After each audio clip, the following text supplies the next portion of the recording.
Pace e bene, un saluto a voi presenti e a quanti attraverso la televisione da casa si uniscono alla celebrazione di questa Eucaristia presso il santuario di San Leopoldo a Padova. Iniziamo la Santa Messa con il canto Vieni Spirito di Cristo, al numero 141.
Nel nome del Padre, del Figlio e dello Spirito Santo, il Signore che guida i nostri cuori nell'amore e nella pazienza di Cristo sia con tutti voi.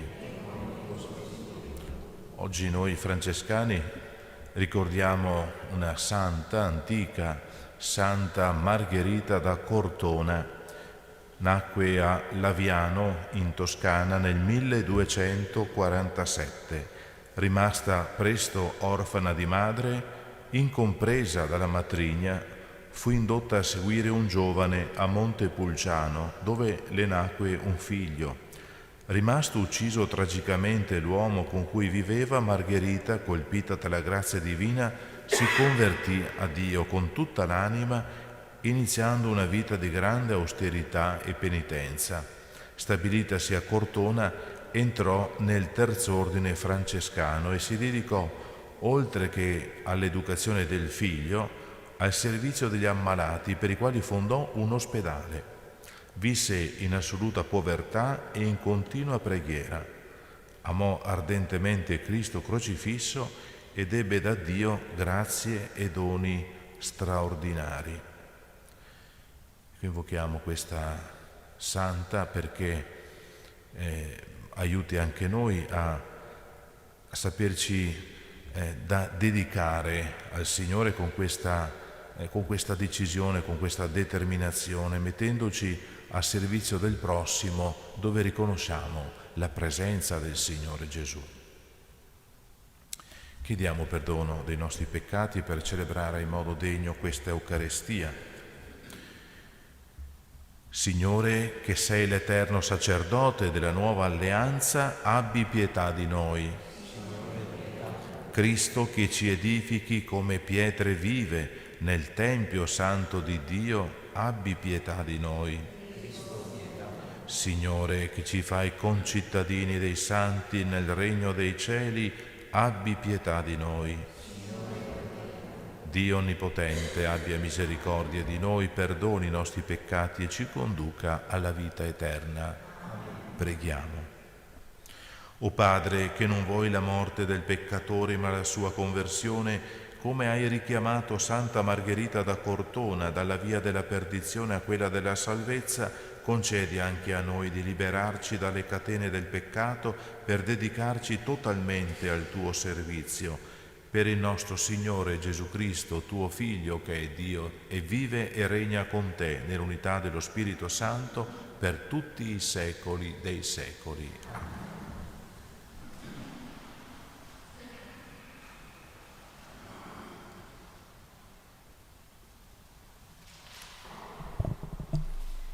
Dagli Atti degli Apostoli.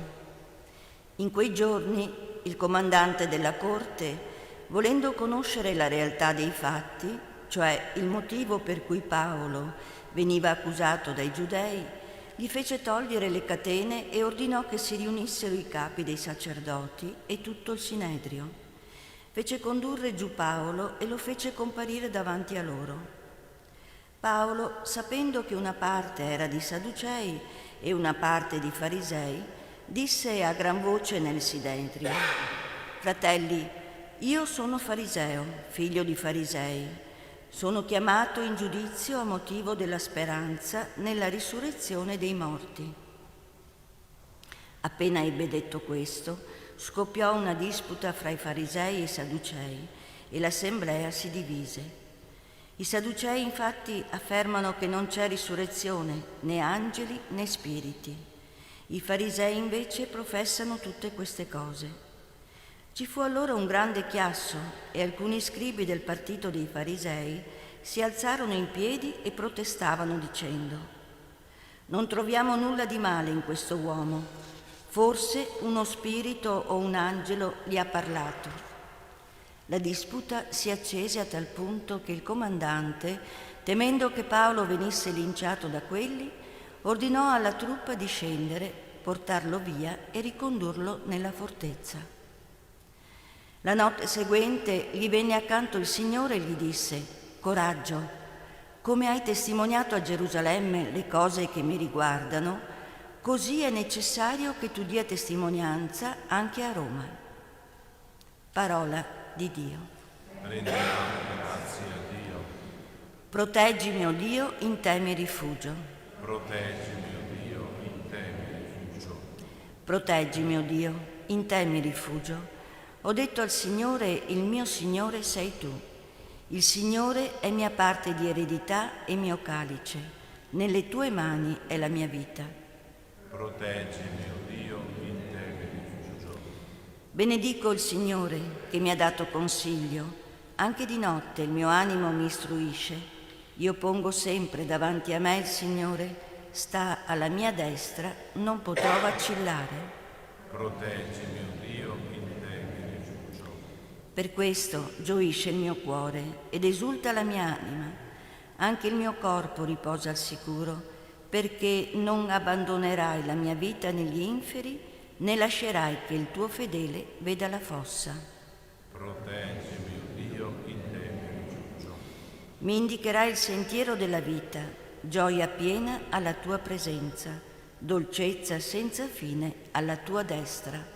Proteggimi, o Dio, in te mi rifugio. Alleluia, alleluia, alleluia,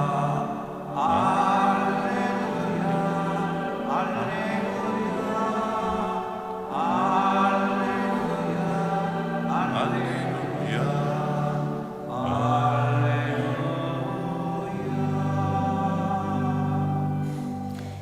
Siano tutti una cosa sola, come tu, Padre, sei in me e io in te, perché il mondo creda che tu mi hai mandato. Alleluia, alleluia, alleluia, alleluia, alleluia, alleluia. Il Signore sia con voi. E con il tuo spirito. Dal Vangelo secondo Giovanni.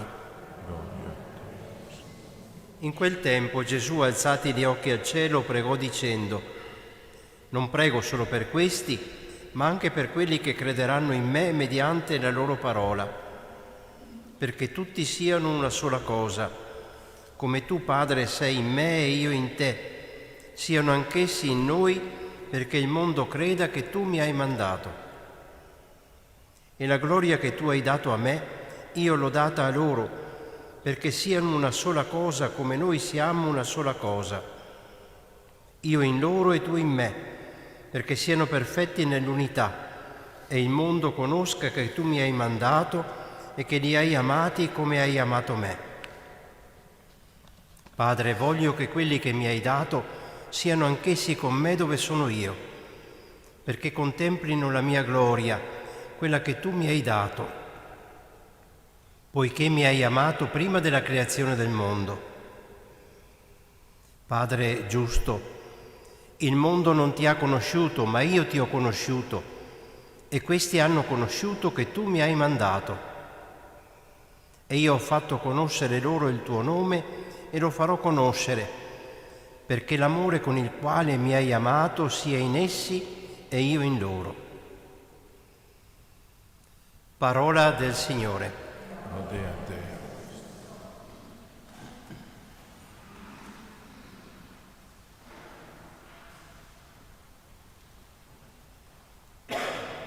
Il Vangelo che abbiamo ascoltato ci presenta, o potremmo dire ricostruisce, un momento molto alto della vita di Gesù, momento in cui lui stesso si pone di fronte al Padre, di fronte a Dio. Ed è sorprendente quello che dice. Vorrei fermarmi proprio sulle primissime parole che abbiamo ascoltato. Non prego solo per questi, cioè per questi miei discepoli, ma anche per quelli che crederanno in me mediante la loro parola. Gesù prega in questo momento per me, prega per te, prega per ciascuno di noi, per quelli che crederanno in me mediante la loro parola, per quelli che Gesù non ha in quel momento davanti agli occhi, ma che ha già nel cuore. Immaginate questo Gesù che alza gli occhi da quella gente che aveva lì attorno, da quelle persone, da quelle poche persone, uomini che avevano dimostrato a tratti un entusiasmo promettente, ma a volte anche deludenti nelle loro chiusure, nei loro fraintendimenti. Così erano quegli apostoli, e arriva con lo sguardo fino a noi, capaci di ascoltarlo oggi, di credere, di seguirlo, ma anche noi un po' come quelle persone fragili. È come se la preghiera del Signore si concentrasse prima sui Suoi discepoli e poi la sentiamo concentrarsi su di noi, su ciascuno di noi personalmente, su tutti coloro che nel corso dei secoli, le persone che sono venute prima di noi e quelle che verranno, Gesù usa il tempo futuro, ecco, su tutti coloro che hanno aperto il cuore alla sua parola e alle parole che tramite la testimonianza di quelle persone, di quegli apostoli fragili, coraggiosi, incostanti, ma desiderosi di seguire il Signore, ecco, quelle parole, quella testimonianza sono arrivate a noi. Credo che questo sentire allora che è la nostra parte, che è il nostro turno, sentire che il Signore ha pregato anche per me, anche per ciascuno di noi, questo essere certi che siamo già in questo momento nella cura, nella preoccupazione nel cuore del Signore, che conosce, che ci conosce.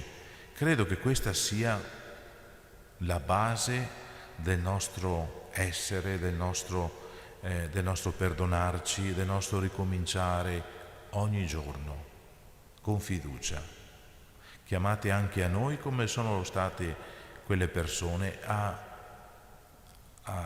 uscire, ecco, dal cenacolo. Celebreremo tra pochi giorni la Pentecoste, ecco, arricchiti dello Spirito del Signore per, ecco, portare quella testimonianza, per trasformare noi stessi gradualmente, come ci dimostra la santa che oggi celebriamo, Margherita da Cortona, ecco, capaci di cambiare anche, di dare una sterzata alle volte alla nostra vita per trasformare il mondo che ci sta attorno a noi. Allora invochiamo il Signore, invochiamo il dono del suo Spirito perché ci faccia forti, fiduciosi anche noi, ecco, sostenuti dalla sua forza, dalla sua presenza e da questa sua preghiera, da questa sua preziosa preghiera, perché in fondo, come continua il Signore Gesù, perché rimanendo uniti a Lui, rimanendo uniti al Padre, il mondo creda anche attraverso di noi.